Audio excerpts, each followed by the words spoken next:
daughter starts to display signs of possession, like she's being possessed by a ghost or a spirit.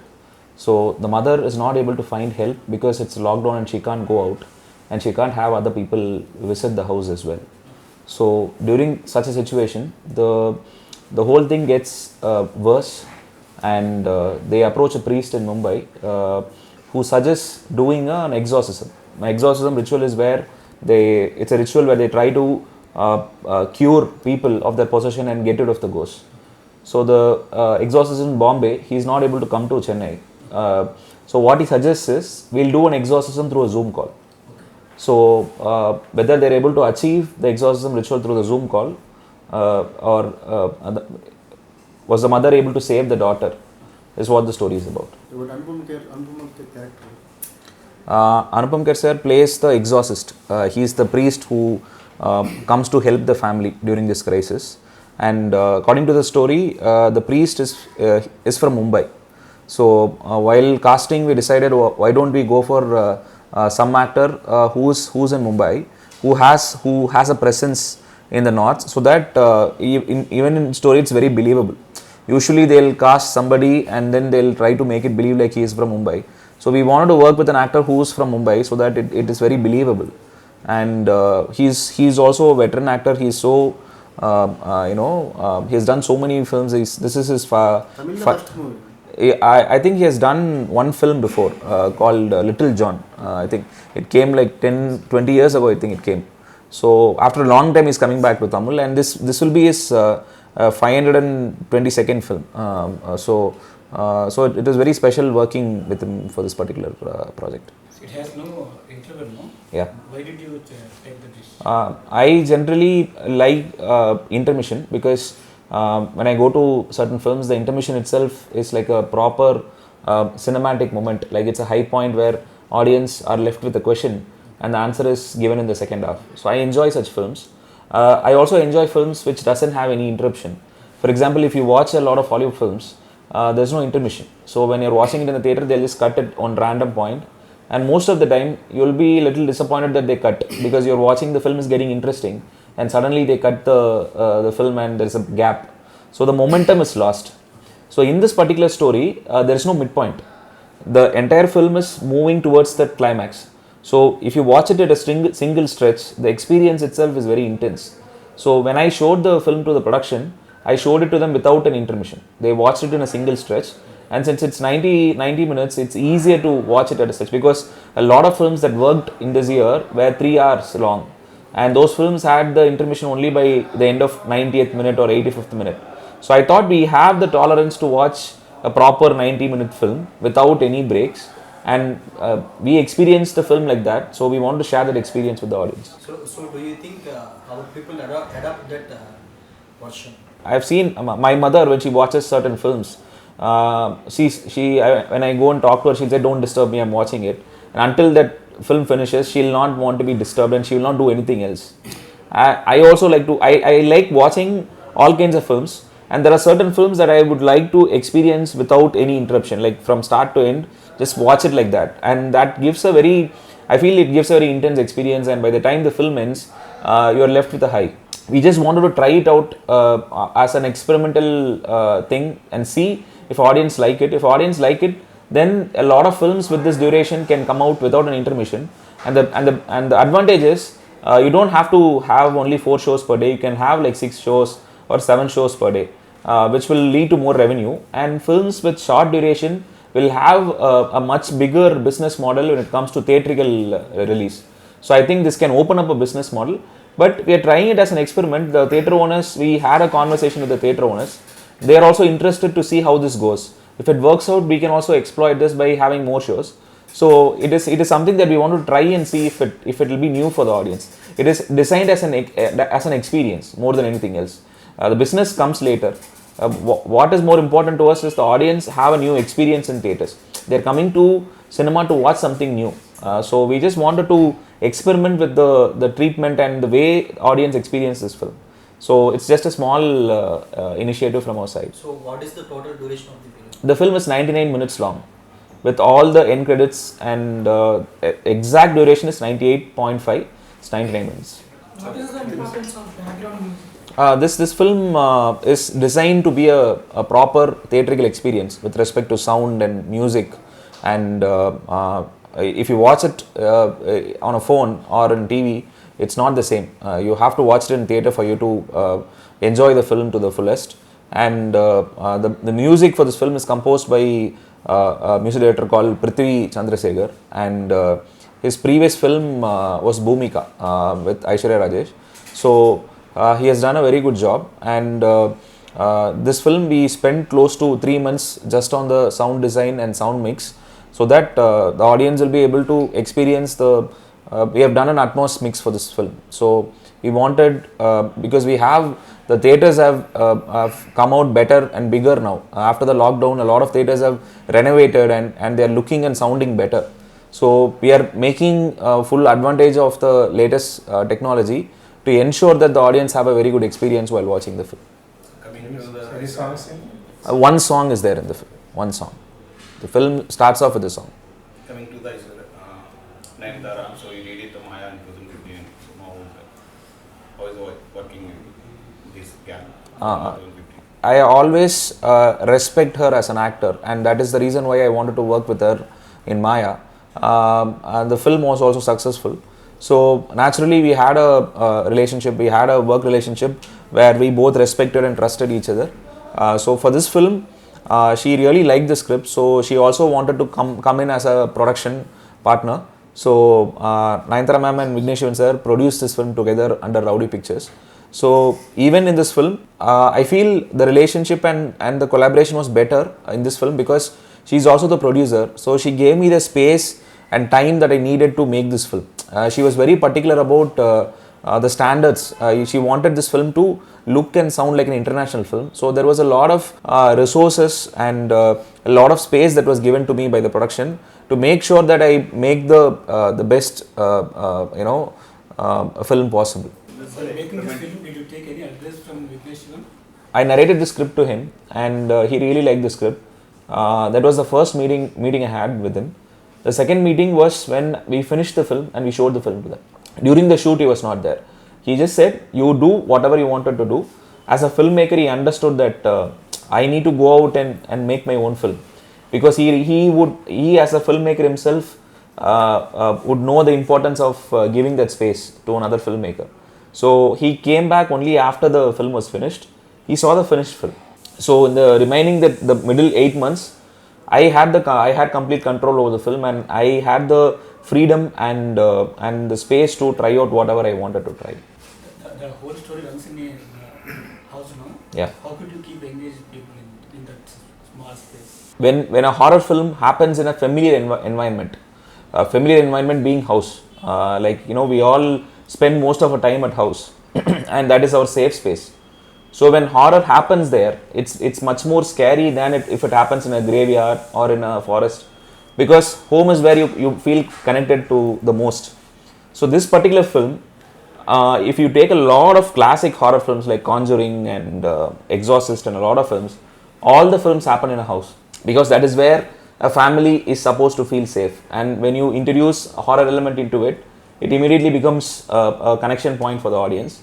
We tried a lot of interesting techniques to make the film engaging for the audience from starting to end, because all these characters are from different places. So there will be around 4 different places, 5 different places in the film, and they're all connected through video calls. So it's not just one house. The other characters will be living in other places, and every one of them will be connected through video calls. And the way the shots are designed is in such a way that when you watch the film, you don't know what is going to come from where. You're always like waiting, or you're always anxious that something is about to happen. So we are trying to make it as suspenseful as possible for the audience. So when they're watching it, they're constantly sitting at the edge of their seat and waiting for something to happen. That is how we have tried to design the entire film. Are you believe God and ghost concept? When people ask me, have you seen ghosts and all that, I always tell them a ghost or God is something that you feel inside, feel from within. It is not something you can see or hear, at least from my experience. I always feel like when you go to an abandoned house, or when you go to a unknown place that you have not gone before, forest or anything, you're walking there and you're feeling something. It's very hard to explain that feeling. You feel like, there is something, we are not alone, like there is somebody else with us, but you won't be able to explain it. It's something that you feel, it's something that, it's like the hair on the back of your neck standing up, that kind of feeling. I've had that feeling lots of times because I'm very scared of darkness. Right from my childhood, if I get up in the middle of the night for water, I'll be very scared to go to the fridge and take water because I'm scared of going into the dark room. Even though I live in that house, during night I'm feeling scared to go. So whenever I visit a new place or go to or an unfamiliar place, I always have these emotions and instinct inside me. So I think that is what I try to take inspiration from for my horror films. This is your fourth horror film. Third horror film. You did all genres like that, horror Yeah, films, yeah. Maya, Yeah. Game Over. Yeah, yeah. So you like it? Yeah, I like horror genre a lot, and I feel that we have a demand for good horror films in India because there aren't a lot of filmmakers who make authentic horror films. For example, there was a Telugu film recently called Masuda, which was like a authentic horror film. I've not seen the film because of my work. I'm planning to watch the film, but I heard that it is like a proper horror film without any commercial compromises. It's like a proper horror film from start to finish. So I think there is a very good market for such films in India because when Hollywood films like Conjuring and all those films release here, they do extremely well. Irrespective of the language or culture, everybody connects with it, everybody watches those films. So I feel like we have a huge demand for such films in India.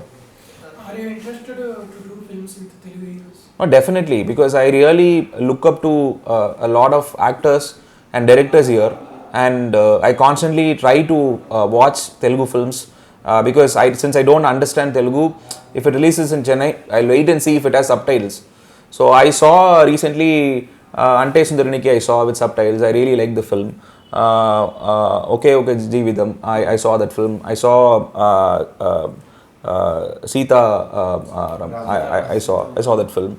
Triple R, obviously, I saw the film, and these films are very inspiring for me because they are also constantly trying to push the boundary, and even in the mainstream circle, they are trying to do something different. So even in Tamil, we are trying and attempting that. So I think Tamil and Telugu are Tamil, Telugu, Malayalam. I feel the South Indian industries are becoming very healthy now in trying out different films and all that. I hope that actors from Telugu work with Tamil filmmakers.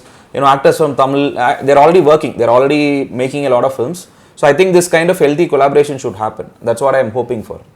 Why Nayanthara for this role? And do you approach any other heroines for that role? She was the first person I considered for this role because I worked with her before. I know what she's capable of. And this film, she has to play a mother of a teenage girl. Even in Maya, she played the mother of a child. And since she trusts me, it is easy for me to go and approach her, and she's also a very good actor. So I wanted somebody who has the depth in their performance, who can kind of hold the audience's attention for 90 minutes with just performance. Even if she's sitting and talking something, your attention is completely on her. She has that kind of a presence. So I feel as an artist, I really admire her and I respect her work. So that is why I wanted to work with her again. Releasing in Telugu, Tamil, Hindi? Tamil and Telugu, it's releasing on December 22nd.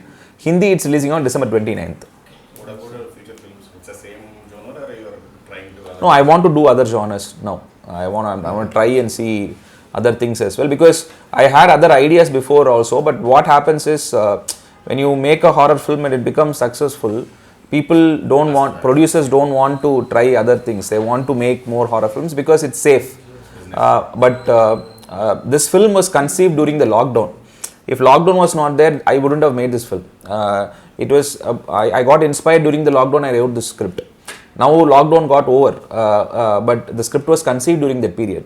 I still feel even after all the COVID infection is over, I still feel there is so much of emotion and there's so much of loss that we need to process. And I think this film, what it's trying to do is to give hope to people that and kind of assure them that we have crossed a very big crisis, but we have come out better, and we'll have a better future. So I want this film to give hope to a lot of people. So that is the main intention behind making this film. Tamil and Kannada directors are coming to Telugu, Telugu directors are coming to Kannada, Tamil. So what's your opinion about this?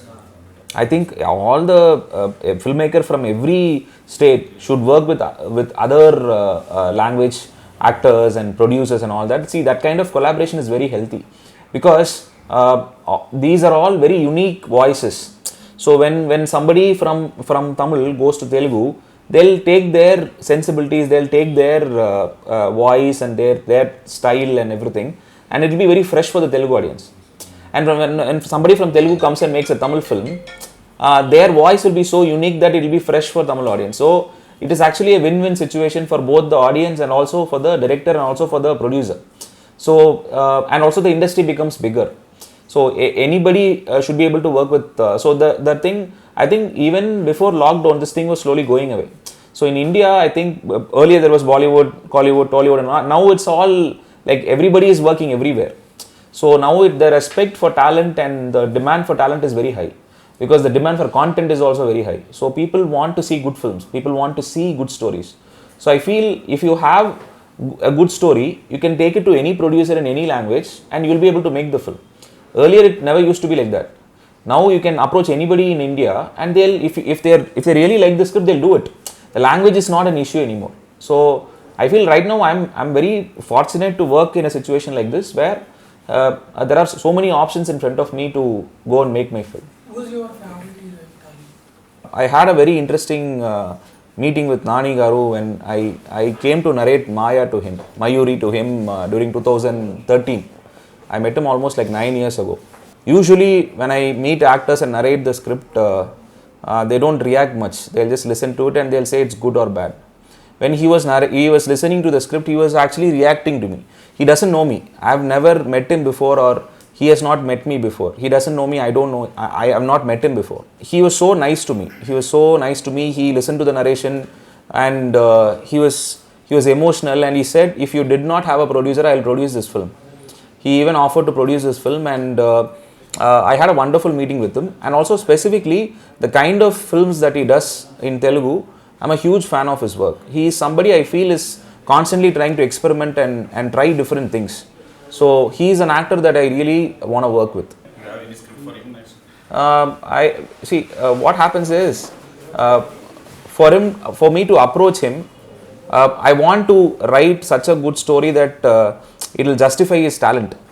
So even for this film, when we approached Anupam Kher sir, I was very hesitant, because he has done so many films. Like I should give him something that he has not done before, and also I should give him something that justifies his talent. For Nani Garu, I want to pitch him a story that kind of justifies his talent as an actor. So, but I definitely want to work with him.